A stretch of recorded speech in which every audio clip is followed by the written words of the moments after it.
بسم اللہ الرحمن الرحیم۔ السلام علیکم۔ راجہ ریئل سٹوری چینل پر آنے والے تمام ویورز کو خوش آمدید کہتے ہیں۔ وہ اپنے مخصوص کمرے میں خاموش بیٹھے ہوئے تھے۔ ان کی نگاہیں کھڑکی سے باہر منظر پر مرکوز تھیں۔ وہ بس ایک منظر کے انتظار میں تھے۔ انہیں معلوم تھا آج ہر حال میں یہ ہونا ہے۔ وہ کوئی عام انسان نہیں تھے، وہ سلطنت کے بادشاہ تھے، وہ سلطان تھے۔ رات کا دوسرا پہر دم توڑنے کے قریب تھا۔ موسم سرما کا آغاز ہو چکا تھا۔ ٹھنڈ کی یہ راتیں بہت سرد تھی۔ تمام رعایا اپنے گھروں میں دب کے سو رہی تھی، مگر سلطان اپنے محل میں چون کے بیٹھے ہوئے تھے۔ انہیں معلوم تھا آج کی رات کیا واردات ہونے والی ہے۔ فرد شناس انسان تھے۔ انسان کے چہرے کو دیکھ کر ہی بھانپ لیتے تھے کہ اس کے دل میں کیا چل رہا ہے۔ ابھی وہ باہر کے منظر کو ہی دیکھ رہے تھے کہ اچانک دروازے پر کسی نے ہلکی دستک دی تھی۔ سلطان آنے والے کو جانتے تھے، اس لیے دھیمی آواز میں بولے، اندر آ جائیں۔ چند پل بعد وزیر اندر داخل ہوئے تھے۔ سلطان کو دیکھ انہوں نے ادب سے سلام کیا تھا اور دھیمی آواز میں بولے تھے، سلطان معظم، میں حیران ہوں، آپ نے اتنے کم وقت میں اس شخص کو کیسے پہچان لیا؟ سلطان باہر کے منظر سے اپنی نگاہیں ہٹا کر وزیر کی جانب مرکوز کر چکے تھے۔ وہ مزید بولے، آپ کی بات سچ ثابت ہوئی ہے۔ ابھی تھوڑی دیر پہلے وہ سپاہی اپنے حجرے سے نکلا ہے اور غسل خانے کی جانب بڑھ چکا ہے۔ سلطان نے سر کو ہلکی جنبش دی تھی۔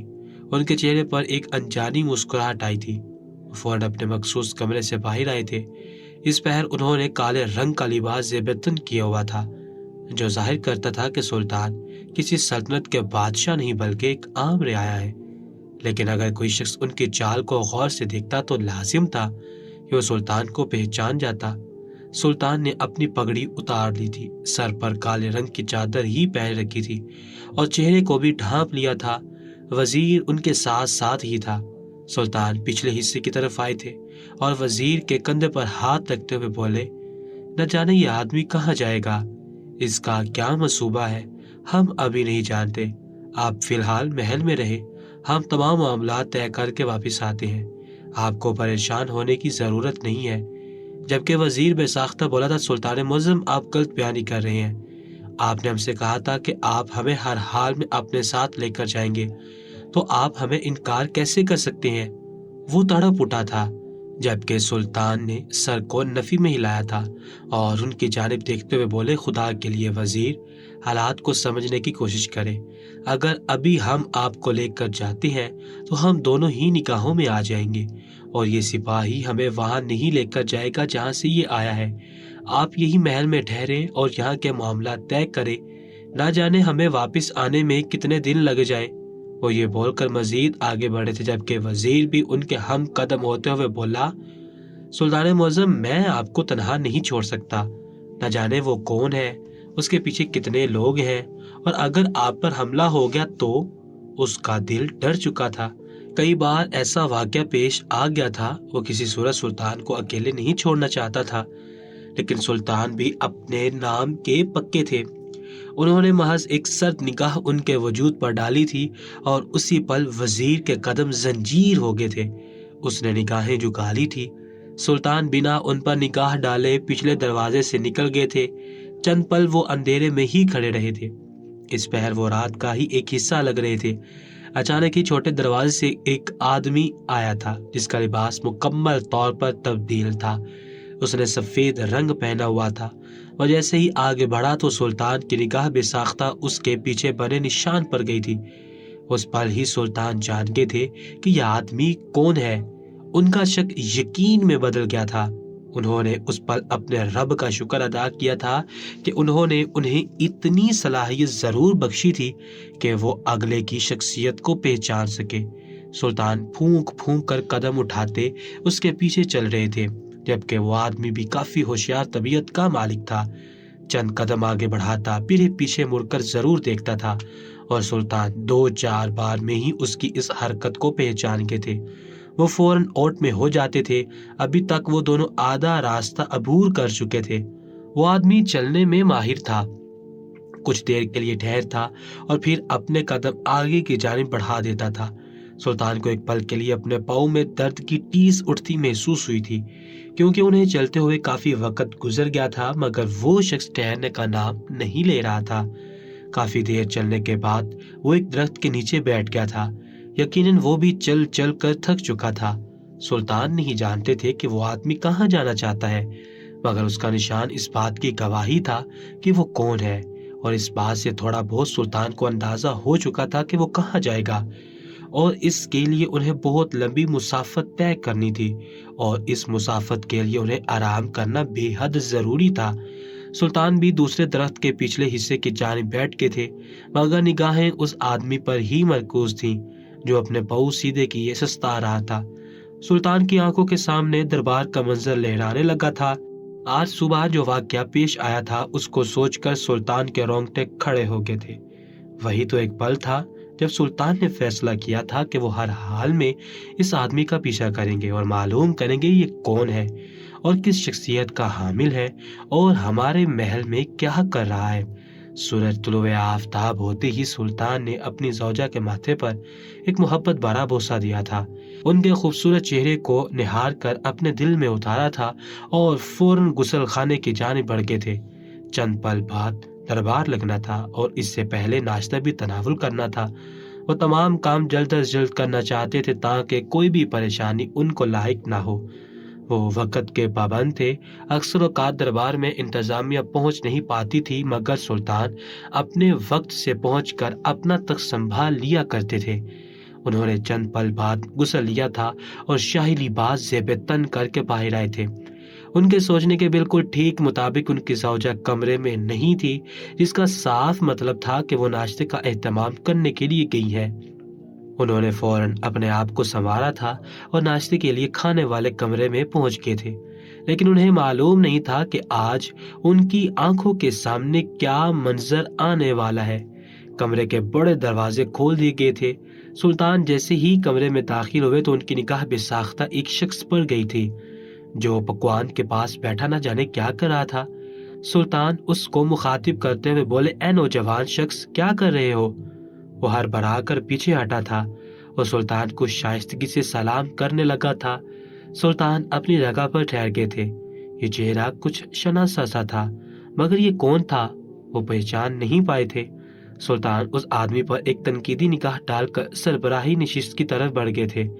تھوڑی دیر بعد ہی ان کی زوجہ بھی کمرے میں آ گئی تھی اور سلطان کے پہلو میں ہی بیٹھ چکی تھی، جبکہ سلطان کی نگاہیں قدرے کونے میں کھڑے اس شخص پر ہی تھی جو سپاہی کے لباس میں موجود تھا۔ نہ جانے کیوں سلطان کو اپنے ارد گرد خطرہ محسوس ہو رہا تھا۔ یہ کون تھا اور اس کمرے میں کیا کر رہا تھا سلطان سمجھ نہیں پائے تھے۔ انہوں نے فوراً اپنے وزیر کو بلانے کا حکم دیا تھا، حالانکہ انہیں معلوم تھا کہ وزیر دربار سجا رہا ہوگا، تمام چیزیں ترتیب دے رہا ہوگا، رعایا کو ہر ایک بات سمجھا رہا ہوگا۔ ابھی اس پہر اس کا یہاں آنا مناسب نہیں ہے، مگر سلطان جان گئے تھے کہ یہ کھانا بھی ان کے لیے فی الحال درست نہیں ہے۔ ان کی زوجہ جیسے ہی ان کی تھالی سجانے لگی، انہوں نے اپنی زوجہ کا ہاتھ تھام لیا تھا۔ ملکہ نے سلطان کو سوالیہ نگاہوں سے دیکھا تھا کہ آخر ایسا کیوں کیا گیا ہے، جبکہ سلطان نے اشارتاً انہیں کچھ سمجھایا تھا جس کو سمجھ کر وہ خاموش ہو گئی تھی۔ چند پل بعد ہی بکلایا ہوا وزیر سلطان کی خدمت میں حاضر ہوا تھا اور ان کے قریب بیٹھتے ہوئے بولا، سب خیریت ہے سلطان معظم؟ کیا ہوا ہے؟ آپ نے ہمیں کیوں یاد کیا اور وہ بھی اس پہر؟ ان کے لہجے میں الجھن تھی، جبکہ سلطان خاموش ہو گئے تھے اور بلند آواز میں بولے تھے، آپ سب کمرے سے باہر جائیں، ہمیں کچھ ضروری بات کرنی ہے۔ اور ان کی نگاہیں اس شخص پر ہی تھی جو قدرے کونے میں کھڑا ہوا تھا۔ اس نے ایک گہری نگاہ سلطان، ملکہ اور وزیر پر ڈالی تھی اور کمرے سے باہر چلا گیا تھا، لیکن سلطان اس کے چہرے پر موجود تاثرات سے ہی سمجھ گئے تھے کہ وہ کیا چاہتا ہے۔ اس کے جاتے ہی سلطان بولے، وزیر محترم، فوج میں کچھ نئے نوجوان شامل کیے گئے ہیں۔ ان کا لہجہ سوالیہ تھا، جبکہ وزیر سلطان کی طرف دیکھتے ہوئے سر نفی میں ہلانے لگا، نہیں سلطان معظم، ابھی نوجوانوں کا فوج میں شامل کرنے کا وقت نہیں آیا ہے۔ آپ کو معلوم ہے نا یہ کام اگلے ماہ سے ہوگا، ابھی تو کسی کو شامل نہیں کیا گیا، کیوں سب خیریت ہے؟ سلطان نے سر کو ہلکی جنبش دی تھی اور ایک گہری سانس ہوا کی سپرد کی تھی اور وزیر کو جانے کا اشارہ کر دیا تھا۔ جبکہ وزیر فوراً بولا اگر کوئی مسئلہ ہے تو آپ ہمیں بتائیں، ہم ابھی جانچ پڑتال کر لیتے ہیں، آپ کو پریشان ہونے کی ضرورت نہیں ہے۔ سلطان نے سر نفی میں ہلایا تھا اور انہیں پیش دیا تھا، مگر ان کی زیرک نگاہیں ابھی تک داخلی دروازے پر ہی مرکوز تھیں۔ وزیر کے جاتے ہی ملکہ نے سلطان کے کندھے پر ہاتھ رکھا تھا اور پریشان کن لہجے میں بولی تھی، سلطان معظم کیا ہوا؟ اس سپاہی میں ایسا کیا تھا جو آپ اس کے سامنے؟ وہ مزید کچھ کہتی اس سے پہلے ہی سلطان نے انہیں بھی خاموش کروا دیا تھا۔ انہیں محض اس آدمی پر شک ہوا تھا اور وہ فی الحال خاموش رہنا چاہتے تھے۔ ناشتہ تناول کرنے کے بعد وہ سیدھا دربار آئے تھے اور جیسے ہی وہ دربار میں داخل ہوئے، تمام مشیر اور درباری ان کے ادب میں کھڑے ہو چکے تھے۔ چاروں جانب سے سلام کی آواز گونج رہی تھی، جس کا جواب سلطان سر کی ہلکی جنبش سے دیتے ہوئے آگے بڑھتے جا رہے تھے۔ ابھی وہ چند قدم ہی آگے بڑھے تھے کہ اچانک ان کی نگاہ اس سپاہی پر گئی تھی جو کھانے والے کمرے میں موجود تھا۔ وہ یہاں کیا کر رہا تھا؟ سلطان سمجھ نہیں پائے تھے، کیونکہ ان کے جتنے بھی سپاہی تھے تمام سپاہیوں کے ذمے اپنا اپنا کام تھا۔ اگر یہ سپاہی کھانے والے کمرے میں موجود تھا تو پھر یہ یہاں کیا کر رہا تھا؟ آخر کیا ماجرا تھا؟ آج سے پہلے کبھی سلطان کسی سپاہی کو دیکھ کر ٹھٹکے نہیں تھے، لیکن یہ ایک واحد ایسا سپاہی تھا جس کو دیکھ سلطان کو عجیب سا محسوس ہو رہا تھا۔ وہ اپنے تخت کے قریب آئے تو وزیر نے بھی انہیں جھک کر سلام کیا تھا، جس کا جواب انہوں نے شائستگی سے دیا تھا اور اپنا تخت سنبھال لیا تھا۔ ان کی زیرک نگاہیں اس آدمی پر مرکوز تھیں اور وہ چاروں جانب نگاہیں گھما رہا تھا، جس کا مطلب صاف تھا کہ وہ کوئی عام شخص نہیں ہے۔ چند پل بعد ہی دربار کا آغاز کر دیا گیا تھا۔ رعایا آ رہی تھی اور اپنے مسائل سلطان کے گوش گزار کر رہی تھی، مگر آج پہلی بار سلطان حاضر دماغ نہیں تھے، کیونکہ ان کا پورا دماغ اس آدمی پر لگا ہوا تھا جو سپاہی کے لباس میں موجود تھا۔ لیکن اس کی حرکتوں سے صاف ظاہر ہو رہا تھا کہ وہ سپاہی نہیں بلکہ کوئی جاسوس ہے۔ وزیر کافی دیر سے سلطان کی غیر حاضری نوٹ کر رہا تھا، مگر وہ اپنے لبوں سے ایک لفظ ادا نہیں کر سکتا تھا۔ بے شک سلطان اس کے دوست تھے، اس کے ہمراز تھے، اس کے بہترین ساتھی تھے، مگر اس پہر وہ تخت پر بیٹھے ہوئے تھے۔ سلطان نے مزید 4 کیس آر سنے تھے اور پھر دربار کا اختتام کرنے کا حکم دیا تھا۔ وزیر حیران رہ گیا تھا۔ درباری اور مشیر بھی سلطان کو حیران کی بھری نگاہوں سے دیکھ رہے تھے۔ آج سے پہلے انہوں نے ایسا کچھ نہیں کیا تھا تو پھر وہ آج ایسا کیوں کرے تھے؟ سب کی آنکھوں میں سوال تھا، لیکن لبوں سے ایک لفظ ادا نہیں ہوا تھا۔ سلطان اپنی چیز سے کھڑے ہو گئے تھے۔ وزیر ان کے ہم قدم ہوا تھا، جبکہ سلطان سیدھا اپنے مخصوص کمرے میں آئے تھے۔ ان کی آنکھیں لال سرخ ہو رہی تھی، ماتھے پر شکن پڑ چکے تھے۔ آج تاریخ میں پہلی بار ایسا ہوا تھا کہ سلطان غصے میں تھے۔ وزیر جیسے ہی مخصوص کمرے میں داخل ہوا، سلطان غصے سے دھاڑے تھے۔ آپ کا دماغ کہاں رہتا ہے؟ ہمارے دربار میں ایک جاسوس کھڑا ہوا ہے اور آپ کو علم تک نہیں ہے۔ وزیر، آپ کہاں تھے جب یہ شخص ہماری سلطنت میں داخل ہوا؟ ان کا غصے سے برا حال ہو رہا تھا، جبکہ وزیر بے ساختہ بولا، سلطان معظم، باخدا ہم آپ کی باتیں نہیں سمجھ پا رہے۔ آپ اس کی بات کر رہے ہیں اور کون شخص جاسوس ہے؟ ہم نے ابھی تک کسی بھی ایسے انسان کو محسوس نہیں کیا جو ہمیں مشکوک لگے۔ وہ حیران تھے۔ سلطان کا رویہ ان کی سمجھ سے بالا تر تھا، اور پھر جو باتیں سلطان نے انہیں دھیرے دھیرے بتائیں، وہ سن کر ان کے رونگٹے کھڑے ہو گئے تھے۔ سلطان فرد شناس انسان تھے۔ وہ اس آدمی کو دیکھتے ہی پہچان گئے تھے کہ وہ کون ہے اور یہاں کس لیے آیا ہے۔ وہ یک دم ہوش میں آئے تھے۔ وہ آدمی اب کھڑا ہو رہا تھا، جس کا صاف مطلب تھا کہ وہ ایک بار پھر اپنے سفر کا آغاز کرنے والا ہے۔ تھوڑی دیر بعد ہی فجر کی آذان ہونے والی تھی۔ سلطان کو فکر لاحق ہو گئی تھی کہ نہ جانے یہ شخص نماز کے لیے ٹھہرے گا یا نہیں، یا پھر آج ان کی نماز قضا ہو جائے گی۔ وہ آدمی چلتا جا رہا تھا، اس کے پاؤں رکنے کا نام نہیں لے رہے تھے۔ ایک بار پھر سفر کا آغاز کر دیا گیا تھا۔ سلطان اپنے قدم بہت احتیاط سے اٹھا رہے تھے۔ ذرا سا بھی شور اگر پیدا ہوتا تو وہ انسان فوراً ہی ہوشیار ہو جاتا، اور اگر وہ سلطان کو دیکھ لیتا تو معاملہ خراب ہو سکتا تھا۔ اچانک ہی وہ ایک کچی بستی میں داخل ہوا تھا اور سلطان کے قدم زنجیر ہو گئے تھے، یعنی یہ شخص یہودی تھا۔ یہ سوچ آتے ہی سلطان نے اپنی مٹھیاں غصے سے بھیج لی تھی۔